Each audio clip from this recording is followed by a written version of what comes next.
Greetings. My name is Sandile Mkize, a Deputy Director in the Branch Office for Curriculum Management and Delivery, responsible for coordinating the Office of the DDG. But over and above that, being involved in all the programs that are in the branch, we are looking at about 11 directorates that are part of the branch, which are then coordinated through 3 chief directorates.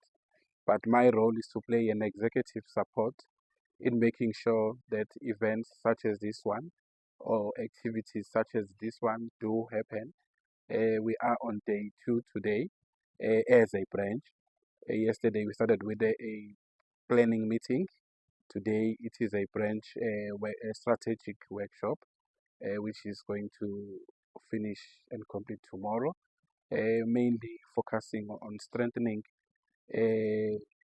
programs that improves their outcomes. But over and above that, I'm also responsible for making sure that stakeholders that are involved in terms of curriculum management and delivery are also engaged and they are brought on board in supporting the education of an African child.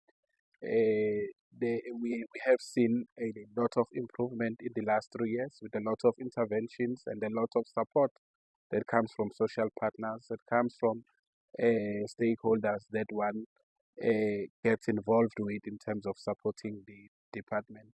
Mainly is to bring synergy in terms of all the curriculum related programs. Thank you.